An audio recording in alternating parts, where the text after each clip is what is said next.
नमस्कार मित्रांनो, फडणवीसच्या एका फोनवर उमेदवारी घेतली मागे. भाजपमध्ये बॅक फुटला गेलेल्या नेत्यांचे दिवस पलटणार. दिल्लीतून आमदारकी फिक्स झालेली आहेत. काय आहे ही बातमी आपण सविस्तर या चॅनलवरती बघणार आहोत. चला तर मग, मी सचिन नाईक आणि तुम्ही बघत आहात आपली राजनीती चॅनल. महाराष्ट्र विधान परिषद निवडणुकीच्या पार्श्वभूमीवर मुख्यमंत्री देवेंद्र फडणवीस यांच्या वर्षा या निवासस्थानी झालेल्या बैठकीत भाजपच्या इच्छुक उमेदवारांच्या यादीवर शिक्कामोर्तब करण्यात आलेला आहे आणि तोच आपण सविस्तर बघणार आहोत. त्या अगोदर चॅनलला नवीन असेल तर सबस्क्राईब नक्की करा.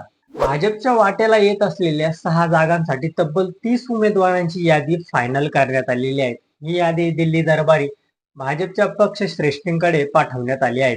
दिल्लीतूनच उमेदवारींची नावे निश्चित करण्यात येणार आहेत. पण याच यादीत मुख्यमंत्री देवेंद्र फडणवीस यांच्या अत्यंत जवळच्यांचेच नाव असल्याची माहिती समोर येत आहेत.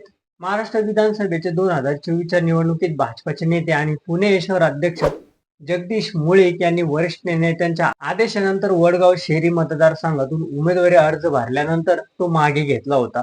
महायुतीमध्ये वडगाव शहरी विधानसभा मतदारसंघ अजित पवार यांच्या राष्ट्रवादी काँग्रेससाठी अर्थात तत्कालीन विद्यमान आमदार सुनील टिंगरे यांच्यासाठी सुटल्यामुळे भाजपाला या जागेवरचा हक्क सोडावा लागला होता. देवेंद्र फडणवीस यांनी शेवटच्या क्षणी फोन करून समजूत काढल्यानंतर मुळीक यांनी अर्ज न भरताच माघारी घेतली होती. विधानसभा निवडणुकीवेळी जगदीश मुळीक यांना देवेंद्र फडणवीसांनी या माघारीची योग्य वेळी दखल घेतली जाईल असा शब्द दिल्याचं समोर आलं होतं.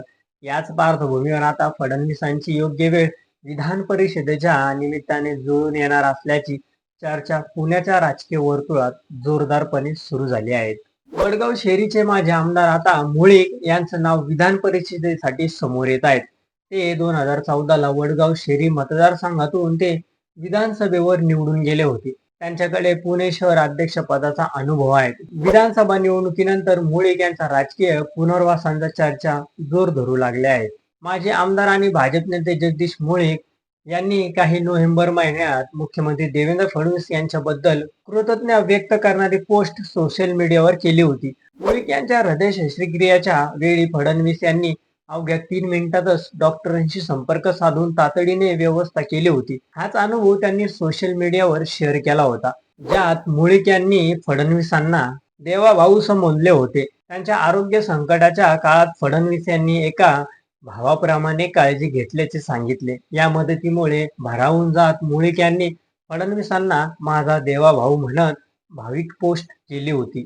दिल्लीला पाठवलेल्या भाजप उमेदवारांच्या यादीत राम सातपुते, जगदीश मुळीक, राजेंद्र पांडे, माधव भंडारी, केशव उपाध्याय, माधवी नाईक, डॉक्टर उपेंद्र कोठेकर, प्रशांत परिचाकर, सुरेश हळवणकर, निलय नाईक, प्रशांत पाटील देवस्कर, राजीव पोतदार, संजय केनकर, सुनील कर्जतकर, प्रजा सावंत, राजेंद्र राऊत, अर्चना पाटील चुररकर, दयाशंकर तिवारी, नीता केळकर, अतुल काळसेकर या नेता मंडळांचा समावेश आहे. महाराष्ट्रातील विधान परिषदेसाठी 9 जागांसाठी 12 मे रोजी निवडणूक होत आहेत. या निवडणुकीची तयारी भाजपसह सर्वच प्रमुख राजकीय पक्षांकडून सुरू आहे. 30 एप्रिलला उमेदवारी अर्ज दाखल करण्याचा शेवटचा दिवस असल्याने सध्या जोरदार रस्सीखेच सुरू होत आहेत. महायुतीमधील भाजपच्या वाटेला सर्वाधिक 5 जागा आल्या आहेत. या 5 जागांसाठी इच्छुकांची संख्या मोठी आहे. राज्यातील कोर कमिटीची मुंबईत बैठक पार पडली आहे. यामध्ये जवळपास 30 जणांची यादी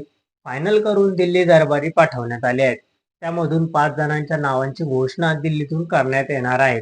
यात प्रजा सावंत यांची उमेदवारी निश्चित मानली जात आहे. मात्र दिल्लीचा पत्ता गुलदस्त्यात असतानाच भाजपच्या गोठ्यातून समोर आलेल्या मुळीक यांच्या नावामुळे विधान परिषद निवडणुकीत मोठा ट्विस्ट मानला जात आहे. तर तुम्हाला काय वाटतं हे आमच्या चॅनलच्या कमेंट बॉक्स मध्ये नक्की कळवा आणि व्हिडिओ आवडला असेल तर चॅनलला लाईक आणि सबस्क्राईब करा. धन्यवाद.